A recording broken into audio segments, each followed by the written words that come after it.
بسم اللہ الرحمن الرحیم۔ تیرا عشق میری بندگی، کرن رفیق۔ Episode number 18۔ اللہ کسی جان پر بوجھ نہیں ڈالتا مگر اس کی ہمت کے مطابق۔ اسی کے لیے ہے جو اس نے اچھا کمایا اس پر بوجھ ہے، جو اس نے برا کیا اے ہمارے رب ہمیں نہ پکڑ، اگر ہم بھولیں یا خطا کریں اے ہمارے رب ہم پر بھاری بوجھ نہ ڈال جیسے کہ ہم سے پہلے لوگوں پر ڈالا، اے ہمارے رب ہم پر وہ بوجھ نہ ڈال جس کی ہم میں ہمت نہ ہو، اور ہمیں معاف فرما دے، ہمیں بخش دے اور ہم پر رحم فرما۔ تو ہمارا مولا ہے، تو کافروں پر ہماری مدد فرما۔ سورۃ بقرہ۔ وحاج ہاسپٹل کی مسجد میں سورۃ بقرہ کی تلاوت کر رہا تھا جب آخری آیت پر اس نے دوائیہ انداز میں ہاتھ اٹھا کر اللہ سے دعا مانگی۔ اس کی آنکھوں سے آنسو روانی سے بہہ رہے تھے۔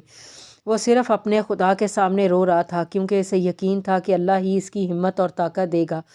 کافی دیر یوں ہی گزر گئی، پھر کچھ سوچ کر اس نے اپنی آنکھیں آنسو صاف کیے اور وہاں سے اٹھ کر علی کے پاس آ گیا۔ علی تو بہت برا ہے، آج مجھے تیری ضرورت ہے اور تو اس وقت اس طرح مجھ سے موڑ کر بیٹھا ہے۔ تو جانتا ہے کہ اگر اس دنیا میں کسی پر سب سے زیادہ یقین کرتا ہوں تو وہ تم ہو، پھر کیوں میرے ساتھ کھڑے نہیں ہو تم؟ پلیز علی، اپنے دوست وجی کے لیے واپس آ جا ورنہ تیرا یہ دوست گھٹ گھٹ کر مر جائے گا۔ علی پلیز واپس آ جا، وحاج بھری ہوئی آواز میں علی سے بول رہا تھا، لیکن علی نے کوئی حرکت نہ کی تھی۔ علی تو کیوں میری بات نہیں سن رہا؟ دیکھ، اگر تو نے میری بات نہ مانی تو میں تم سے کبھی بھی بات نہیں کروں گا اور نہ ہی اپنی شکل دکھاؤں گا، اور تو جانتا ہے جو میں بولتا ہوں اس پر عمل بھی کرتا ہوں۔ اچھا، میرے لیے نہ صحیح اپنے بابا کے لیے آنکھیں کھول دے، وہ تم سے بہت محبت کرتے ہیں۔ علی پلیز اٹھ جا، میں جانتا ہوں تو میری بات سن رہا ہے۔ علی میری آخری بار بول رہا ہوں، اٹھ جا یار۔ علی وحاج علی کو جھنجھوڑتے ہوئے بولا، لیکن علی نے پھر بھی کوئی حرکت نہ کی۔ اتنے میں حارث کمرے میں داخل ہوا اور وحاج کی طرف دیکھ کر بولا، سر آپ ٹھیک ہیں؟ ہاں میں ٹھیک ہوں، تم یہ بتاؤ کیا پروگریس رپورٹ ہے؟ وحاج نے خود کو نارمل کرتے ہوئے پوچھا۔ سر، رستم کی ساری ڈرگز کی فیکٹریز کے خلاف ثبوت مل گئے ہیں اور جن بچوں کو عثمان نے اغوا کیا تھا ان کو ہم نے ان کے پیرنٹس تک پہنچا دیا ہے، اور اب آپ بتائیں کہ ہمارا اگلا لاہے عمل کیا ہوگا؟ گڈ، اب مجھے بتاؤ کہ اس پیٹر نے منہ کھولا کہ نہیں؟ نہیں سر، سب کچھ ٹرائی کر لیا، یہاں تک کہ اسے الیکٹرک شاک بھی دیے، لیکن کوئی فائدہ نہیں ہوا، وہ کچھ بھی بتانے پر تیار نہیں۔ حارث نے وحاج کو مطلع کیا، اس کا تو باپ بھی بتائے گا، تم یہاں رکو، میں دیکھتا ہوں اس کمینے کو۔ وحاج نے ایک نظر علی پر ڈالی اور وہاں سے چلا گیا۔ وہ کیوں بے رخی دکھاتا ہے مجھے؟ میں نے تو اس رخ کے سوا کچھ دیکھا نہ تھا۔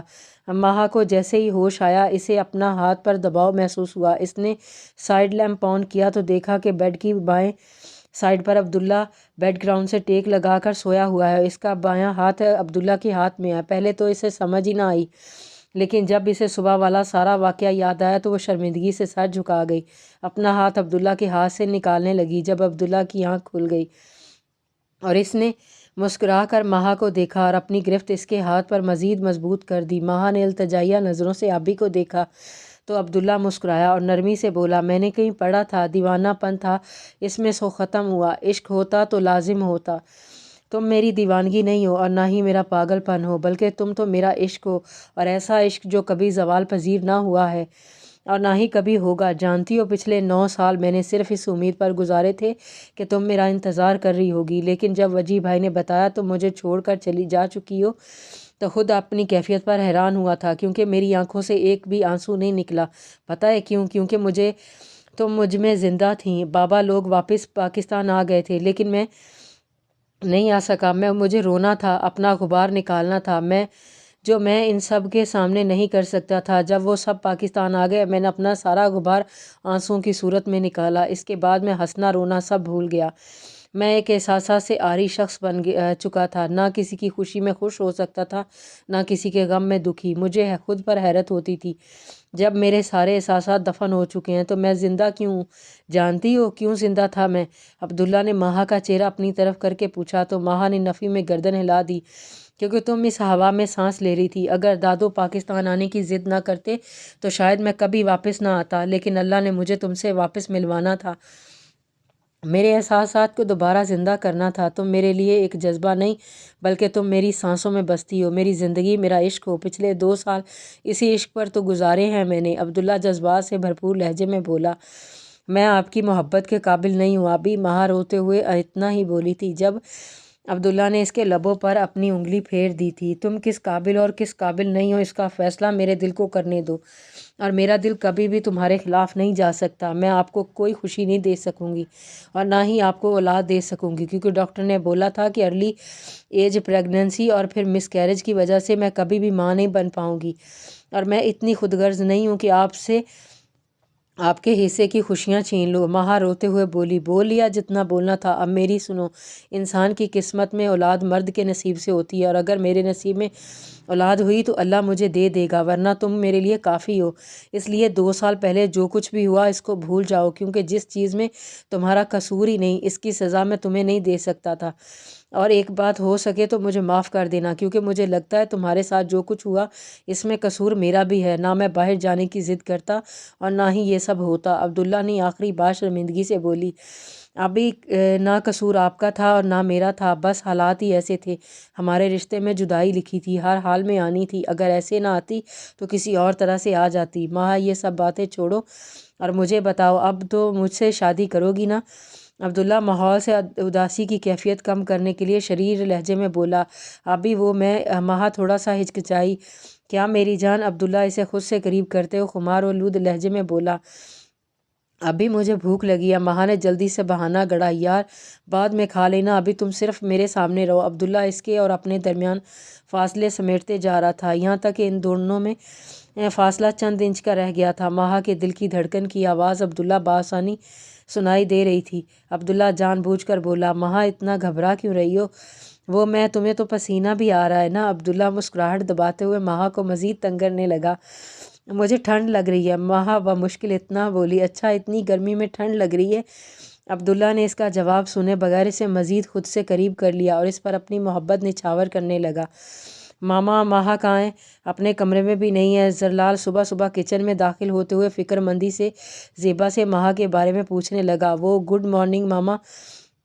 اس سے پہلے کہ زیبا کوئی جواب دیتی، عبداللہ مسکراتے ہوئے کچن میں داخل ہوا اور زیبا سے بولا، خیر تو ہے ابھی؟ آج تم اتنے خوش، اس طرح سے خوش ہو رہے جیسے کوئی خزانہ مل گیا ہو۔ زرلال اس کے چہرے کی خوشی دیکھ کر بولا، کچھ ایسا ہی سمجھ لو۔ زرلال اس کو بازو سے پکڑ کر باہر لان میں لے گیا اور اس کو گھورتے ہوئے بولا، ماجرا کیا ہے؟ پہلے وعدہ کر تو سننے کے بعد مجھے کچھ نہیں کہے گا۔ عبداللہ اس کے آگے ہاتھ پھیلاتے ہوئے بولا، اچھا ٹھیک ہے، اب جلدی بتا ورنہ میرا تجسس کا کیڑا مزید بڑھ جائے گا۔ تم ماں سے ماہا کا پوچھ رہے تھے نا؟ ہاں تو؟ زرلال ناسمجھی سے بولا، تو یہ کہ کل رات سے وہ میرے ساتھ میرے کمرے میں تھی۔ عبداللہ تیزی سے بولا، او اچھا، کیا؟ زرلال تقریباً چلایا تھا، سوری یار وہ بس۔ عبداللہ کا اتنا ہی بولنا تھا کہ زرلال نے اسے پول میں دھکا دے دیا۔ وہ دانت پیستے ہوئے بولا، سوری گیا بھاڑ میں۔ وہ مصنوعی غصے سے بولا، اچھا پھر میں جو بات تجھے بتانے والا تھا نا وہ نہیں بتاؤں گا۔ کیسی بات؟ یہی کہ لندن سے ساشے آ رہی ہے۔ عبداللہ نے اسے مسکرا کر جواب دیا، کیا واقعی ساشے آ رہی ہے؟ زرلال نے پریشانی اور حیرانگی کے ملے جلے تاثرات سے پوچھا۔ ہاں، صبح صبح کال آئی تھی اس کی کہ وہ پاکستان آ رہی ہے 1 ویک کے لیے، تو میں نے اسے کہا کہ وہ ہمارے گھر رہ سکتی ہے۔ عبداللہ ڈرنے کی ایکٹنگ کرتے ہوئے بولا، سالے کمینے، مجھے معلوم تھا میرا سب سے بڑا دشمن اسی لیے تو اسے یہاں بلا رہا ہے۔ تو جانتا ہے نا کہ وہ 1 نمبر کی چپکو لڑکی ہے، جسے نہ ماحول کی پرواہ ہوتی ہے نہ اگلے بندے کی عزت کی۔ یار وہ بیچاری تو اتنی سویٹ ہے اور تم جیسے فلرٹی شخص سے اتنی محبت بھی کرتی ہے، پھر کیوں بھاگتے ہو اس سے؟ عبداللہ نے مسکراہٹ دبا کر زرلال سے جان بوجھ کر پوچھا، حالانکہ جانتا تھا زرلال کو ساشے میں کوئی انٹرسٹ نہیں ہے۔ یار وہ بس 1 نمبر کی چپکو ہے، اور اگر اس نے بھائی کے سامنے کچھ ایسا ویسا بول دیا تو بھائی میری گردن اتارنے سے پہلے 1 منٹ کے لیے بھی نہیں سوچیں گے۔ زرلال کے چہرے پر ہوائیاں اڑی ہوئی تھیں۔ اس سے پہلے کہ آبی کچھ بولتا اس کا موبائل بج اٹھا تھا۔ عبداللہ نے کال ریسیو کی اور بولا، وعلیکم السلام، جی کب، کتنے بجے؟ جی میں آ رہا ہوں، اوکے اللہ حافظ۔ آبی کیا ہوا، سب ٹھیک ہے؟ زرلال نے اس سے پوچھا۔ جواب میں وہ خیر خبر آبی نے جو اسے سنائی وہ شاکڈ ہو گیا تھا۔ سر پیٹر کی ڈیڈ باڈی کا کیا کرنا ہے؟ وہاج ابھی ہاسپٹل پہنچا ہی تھا جب حارث نے اس سے پوچھا۔ حارث، بے وقوفی والے سوال مت کیا کرو، ظاہر سی بات ہے کہ اسے دفنانے گے، ہم مسلمان ہیں اور ہمارا مذہب لاشوں کی بے حرمتی کی اجازت نہیں دیتا۔ وہاج نے اس کو آنکھیں دکھاتے ہوئے جواب دیا، جی سر، لیکن دفنائیں گے کہاں؟ جہاں کل اسے میں نے قتل کیا تھا۔ وہاج تنگ آ کر بولا، جی سر سمجھ گیا۔ حارث معصومیت کی انتہا کرتے ہوئے بولا، شکر ہے حارث مصطفیٰ کو سمجھ آ گئی، ورنہ مجھے لگ رہا تھا مجھے کسی نفسیاتی ڈاکٹر کو بلانا پڑے گا۔